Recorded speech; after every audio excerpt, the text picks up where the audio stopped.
makakausap natin si Dr. Benito Atienza ng Philippine Medical Association. Magandang umaga po, Doktor. This is Aljo Bendijo ng PTV, Rise and Shine Pilipinas.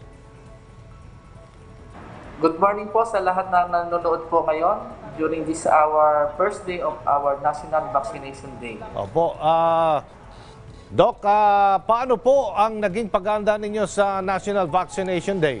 Ano po ang asahan natin ngayong araw na ito? Actually po, kaya po ang Philippine Medical Association po ang nag-suggest po na magkaroon tayo ng National Vaccination Day. At since November 1, mag-usap po kami with Secretary Galvez, ay talaga po nangangalap na kami.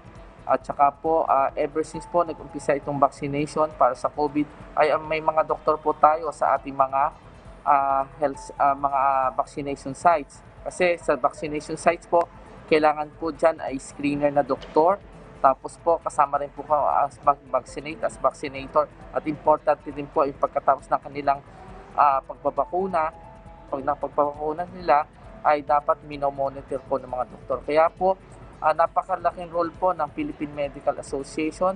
Kami ang pinakamalaking asosasyon po at pinakamatandang asosasyon ng mga doktor, ay full support po sa ating pag-vaccination. Kasi nga, sinabi ko po kanina, tayong suggest at ginawa naman po ng ating pamahalaan at ng DOH na magkaroon tayo ng vaccination days at in-extend pa nila ng 3 days. Mas marami po kasi dati makapagbakuna po tayo at least 5 million per day, 15 million, pero binabaan na po nila ito kasi merong para hindi ang inano po natin ay para ang mga araw na ito ay mabigyan ng importansya lalo pang yung mga hindi pa nagpapabakuna. At narito po ako sa Philippine Medical Association compound sa Quezon City para po i-supervise po at matingnan kung ano po ang, kasi alas 8 po piniprepare na po namin.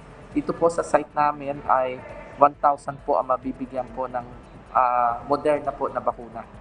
Doc Ito po ay coordinated sa LGU ng Quezon City po. Okay.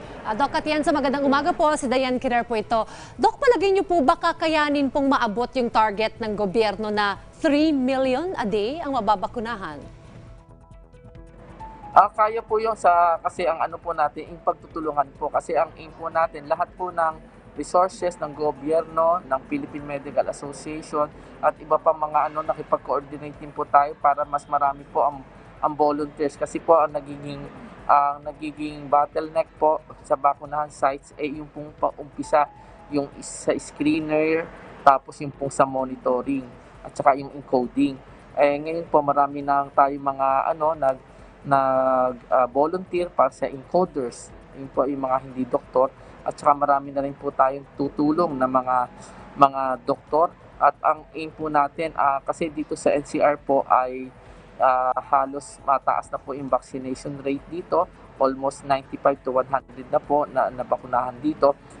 Sila naman po ang tutulong sa mga karatig bayan at probinsya. So, nagkaroon tayo ng launching at saka po yung pagpulong with the DOH at saka po yung mga provincial health officers ng Southern Tagalog at saka po ng Central Luzon po at saka Southern Tagalog area, kasi ito po yung area na marami pang hindi nababakunahan. Sa Southern Tagalog po, 4 million pang hindi nababakunahan, while in Central Luzon, almost 3 million pang hindi nababakunahan. Kasi ito yung dalawang rehiyon na malaki ang populasyon.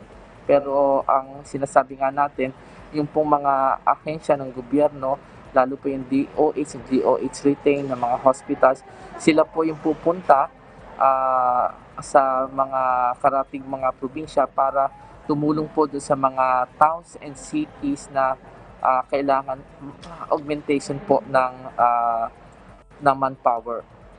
At nakipag-ugnayan na rin po tayo sa mga Rotary Club, sa iba-ibang organisasyon, like yung Rotary po na mayroon po mag-provide ng sasakyan ng mga taga Manila pupunta ng probinsya, at sila ay may mga kasama rin mga doktor, mga nurses, at sila yung pupunta doon sa area na na kulang ang manpower.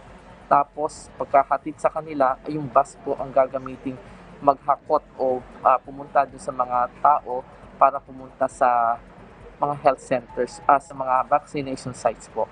Okay. Doc, kung nasaan po kayo ngayon? At ito po ay nakikipag-coordinate po sa LG. Okay. Doc, kung nasaan po kayo ngayon, nag-umpisa na po ba dyan yung vaccination drive po natin? Kamusta po dyan? Actually, ang umpisa po 8 o'clock, naka-ready na po kami dito.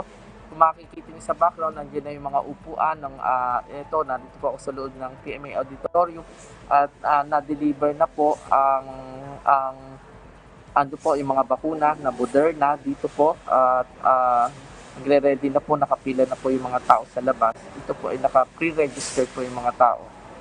Okay. Doc, ano po ang inyo pong mensahe na rin po sa ating pong mga kababayan? Encourage niyo po sila, sir, na makiisa po sa ating pong vaccination drive na ito, Doc. Nakakatuwa po na ngayon po pinakinggan po ang medical community. Magkaroon tayo ng vaccination days. Ito ay in-extend pa nila ng 3 days at samantalahin po ng ating mga kababayan na yung pang nagdadalawang isip na hindi magpabakuna ay magpabakuna po within 3 days na ito. Kasi napakahalaga at makikita po ninyo na sa pamamagitan ng pagbabakuna at marami na tayo nabakunahan ay bumaba na po yung cases ng COVID-19 sa Pilipinas. Kung ano po naman sinasabi natin, kahit na nabakunahan, dapat pa rin tayo magsuot ng mask, maghugas ng kamay at saka yung distancing. Ang importante po ay nahihikayat na natin ngayon at nakikita ang pagtutulungan ng mga manggagamot, ng mga healthcare workers, itong mga even po ay mga dentists, pharmacists, ating pong mga medtechs, ito pong ating mga Philippine Dental, Philippine Pharmacists Association, IMA po, Integrated Midwife Association ng Pilipinas, ay nagkakaisa po at tinutulungan ng ating mga mamamayan at nakikipagtulungan po. Makikita po natin this is a PPP, yung Private-Public Partnership, para po mainggan yung ating mga mamamayan na pumunta po. Kaya nga ginawa pong holiday itong 3 days ay para po makumbinsi pa ang iba pang hindi nagpapabakuna at saka yung kailangan magbabigay ng second dose. Lahat na po ito, including in boosters, mabigyan din po yung lalo na immunocompromised at saka yung mga senior citizens po, kasama na rin po dito.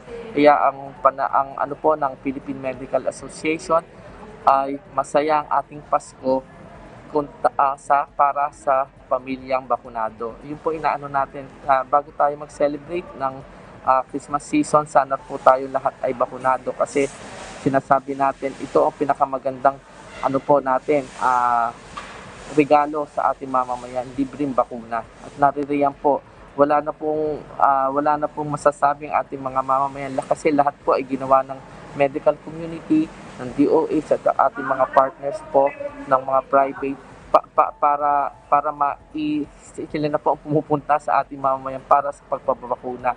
Wala na pong magiging rason at saka kita po ninyo ay mag-i-screen mga doktor.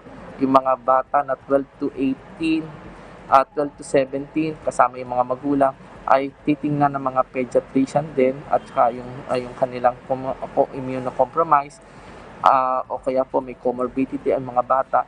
Pediatrician din po ang magbibigay ng certificate sa kanila para mabakunahan. Kaya ano po ito, kung may mangyayari o nandyan po ang mga doktor at nakaalalay po sa buong Pilipinas po. Ang aming Philippine Medical Association ay may 119 component societies. Ito nakatalaga po sa cities at different provinces at saka na po yan, nakakasana yung mga doktor na magbabakuna sa 3 araw na ito. May kanya-kanya na po silang oras. Okay. Maraming salamat po sa inyong panahon, Dr. Benito Atienza ng Philippine Medical Association. Mabuhay po kayo, Doc. Salamat po.